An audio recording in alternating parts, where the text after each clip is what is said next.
نحمده ونصلي علی رسوله الکریم اما بعد۔ ترجمے والے قرآن پاک کا صفحہ نمبر 842، 23واں پارہ سورہ صافات، آیت نمبر 123 132۔ اعوذ باللہ من الشیطان الرجیم، بسم اللہ الرحمن الرحیم۔ وَإِنَّ إِلْيَاسَ لَمِنَ الْمُرْسَلِينَ إِذْ قَالَ لِقَوْمِهِ أَلَا تَتَّقُونَ أَتَدْعُونَ بَعْلًا وَتَذَرُونَ أَحْسَنَ الْخَالِقِينَ اللَّهَ رَبَّكُمْ وَرَبَّ آبَائِكُمُ الْأَوَّلِينَ فَكَذَّبُوهُ فَإِنَّهُمْ لَمُحْضَرُونَ إِلَّا عِبَادَ اللَّهِ الْمُخْلَصِينَ وَتَرَكْنَا عَلَيْهِ فِي الْآخِرِينَ سَلَامٌ عَلَى الْيَاسِينَ إِنَّا كَذَلِكَ نَجْزِي الْمُحْسِنِينَ إِنَّهُ مِنْ عِبَادِنَا الْمُؤْمِنِينَ۔ صدق اللہ العظیم۔ سورہ صافات میں اللہ تعالیٰ نے ناکام لوگوں کا انجام بیان کر کے فرمایا تھا الا عباد اللہ المخلصین، مگر اللہ کے خاص بندے ایسے انجام سے دوچار نہیں ہوں گے۔ وہ خاص بندے کون ہیں؟ وہ انبیاء کرام ہیں اور ان کی پیروی کرنے والے ہیں، ان کی اتباع کرنے والے ہیں۔ اس میں حضرت نوح علیہ السلام کا تذکرہ آیا، پھر ابراہیم علیہ السلام اور ان کو دو بیٹوں کا تذکرہ آیا، پھر موسیٰ علیہ السلام اور ہارون علیہ السلام کا تذکرہ آیا۔ اب ہارون علیہ السلام کی نسل میں آنے والے ایک اسرائیلی پیغمبر حضرت الیاس علیہ السلام کا تذکرہ آ رہا ہے۔ قرآن پاک میں حضرت الیاس کا تذکرہ دو جگہ ہے، ایک جگہ سورہ انعام میں اور دوسری جگہ یہاں سورہ صافات میں۔ سورہ انعام میں تو صرف نام آیا ہے پیغمبروں کے ضمن میں ان کا، یہاں کچھ تھوڑا سا ان کا تذکرہ آیا ہے۔ یا اللہ تعالیٰ نے فرمایا ہے کہ الیاس بھی رسولوں میں سے تھے اور انہوں نے اپنی قوم کو ڈرایا تھا اور کہا تھا کہ کیا تم اللہ سے نہیں ڈرتے؟ قوم نے ایک بت کی پوجا شروع کی تھی، اس بت کا نام تھا بعل۔ تو انہوں نے قوم سے کہا کہ کیا تم بعل نامی بت کیوں پکارتے ہو، اور جو حقیقت میں خالق ہے اور سب بنانے والوں سے بڑھ کر بنانے والا ہے، احسن الخالقین ہے، اس کو تم چھوڑ دیتے ہو۔ وہ اللہ ہے جو تمہارا بھی رب ہے اور تمہارے پہلے باپ دادوں کا بھی رب ہے۔ ان لوگوں نے حضرت الیاس علیہ السلام کی اس تعلیم اور تبلیغ کا اثر نہیں لیا اور ان کو جھٹلایا، اور اللہ تعالیٰ نے فرمایا کہ انہوں نے چونکہ ان کو جھٹلایا ہے لہذا ان پر پکڑ تو ضرور ہوگی ہی ہوگی، لیکن جب پکڑ ہوگی تو پھر میرے خاص بندے بچ جائیں گے۔ اور اللہ فرماتے ہیں کہ الیاس علیہ السلام کا بھی اچھا تذکرہ ہم نے آنے والے لوگوں میں چھوڑا اور ان پر بھی سلام ہو۔ جب سلام کا لفظ کہا ہے تو پھر الیاسین آیا ہے، تو عرب میں اس طرح ہوتا ہے کہ جیسے طور سینا کو طور سینین بھی کہہ دیتے ہیں، اسی طرح الیاس کو الیاسین بھی کہہ دیتے ہیں۔ اور پھر اللہ نے فرمایا کہ جو اللہ کے نیک بندے ہوتے ہیں، نیکی کرنے والے ہوتے ہیں، ان کو ہم ایسے ہی اچھا بدلہ دیتے ہیں، اور وہ الیاس بھی جو تھے وہ بھی ہمارے کامل نیک بندوں میں سے تھے۔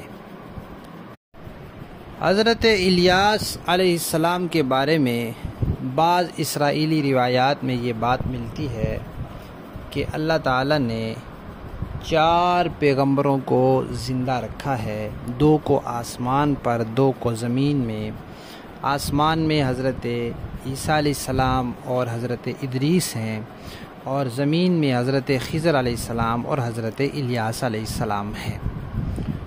تو یہاں یہ بات یاد رکھنی چاہیے کہ جہاں تک تعلق ہے حضرت عیسیٰ علیہ السلام کے زندہ آسمان پر اٹھائے جانے کا اور پھر قیامت سے پہلے ان کی دنیا میں تشریف لانے کا، یہ تو اسلام کا ایک قطعی، ضروری اور پکا ٹھکا عقیدہ ہے۔ جب تک انسان اس کو تسلیم نہ کر لے تب تک وہ مسلمان نہیں ہو سکتا۔ جیسے محمد الرسول اللہ صلی اللہ علیہ وسلم کو اللہ کا نبی ماننا ضروری ہے، اللہ کو ایک ماننا ضروری ہے، قرآن کو اللہ کی سچی کتاب ماننا ضروری ہے، حضرت عیسیٰ کو اللہ کا نبی ماننا ضروری ہے، ایسے ہی حضرت عیسیٰ کو آسمانوں پر زندہ ماننا اور قیامت سے پہلے ان کے دنیا میں تشریف لانے کا عقیدہ رکھنا یہ بھی ضروری ہے۔ ایسی ضروری چیزوں کو ضروریات دین کہا جاتا ہے۔ اس کے علاوہ باقی جو 3 حضرات کے نام ہیں، حضرت خضر، حضرت ادریس اور حضرت الیاس، ان کے بارے میں اس طرح ٹھوس اور مضبوط درجے کی روایات نہیں ہیں، اس لیے بعض محققین نے تو لکھ دیا ہے کہ بھئی یہ بھی زندہ ہے، اور بعض محققین نے لکھا ہے کہ روایات ان کی کیونکہ اس طرح مضبوط نہیں ہیں اس لیے ان کے بارے میں خاموشی اور سکوت بہتر ہے۔ اللہ بہتر جانتے ہیں کہ وہ اس زمین میں دونوں اور وہ آسمان میں حضرت ادریس زندہ ہیں یا نہیں ہیں، اور بعض محققین نے تو ان روایات کا جائزہ لے کر اس چیز کا انکار کیا ہے کہ بھئی یہ سب اسرائیلی روایات ہیں جو یہود و نصارہ سے مسلمانوں میں آ گئی ہیں، ورنہ حقیقت میں ایسا کوئی ثبوت نہیں ملا کہ حضرت ادریس یا حضرت الیاس کو ابھی بھی زندہ تسلیم کیا جائے۔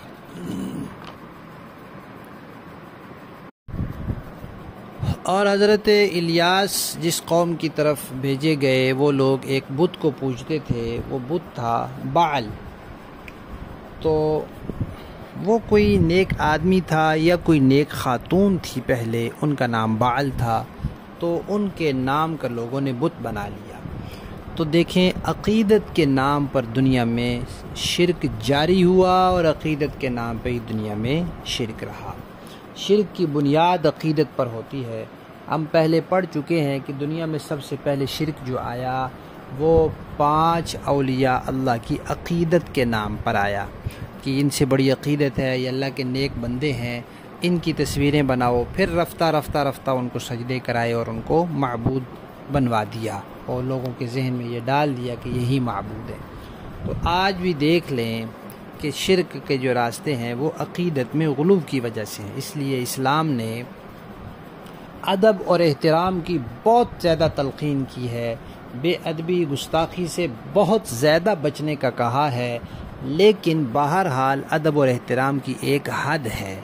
ولی ہے، اس کو صحابی کے درجے تک پہنچانا، صحابی ہے اس کو نبی کے درجے تک تصور کرنا، اور نبی اللہ کا نبی ہے اس کو خدا کے درجے تک تصور کرنا، یہ غلو ہے، یہ اپنی طرف سے دین میں اضافہ ہے، اور اسی چیز سے حد سے بڑھ جانے کی وجہ سے پھر انسان شرک جیسی چیزوں میں مبتلا ہوتا ہے۔ تو آج ہمارے ہاں اولیاء اللہ جتنے بھی ہیں، جتنے بھی صحیح العقیدہ اور متبع سنت بزرگ دنیا سے گئے ہیں، الحمدللہ ہمارے دل ان کی محبت اور ان کی عقیدت سے بھرے ہوئے ہیں۔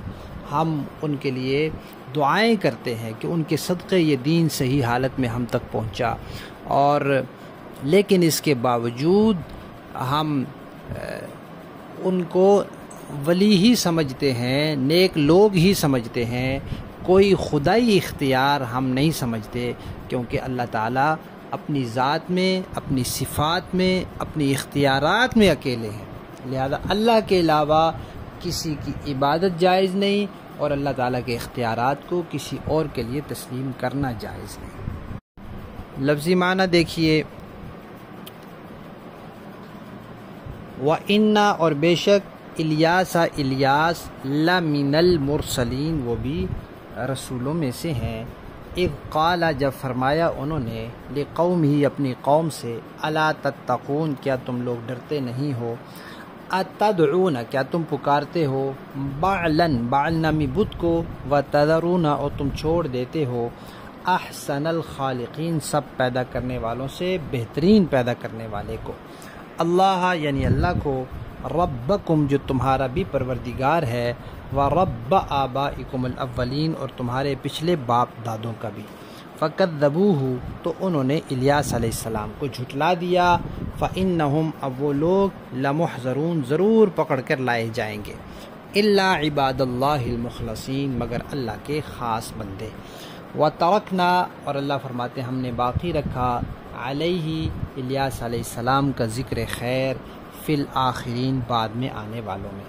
سلام سلام ہو علی الیاسین الیاسین علیہ السلام پر.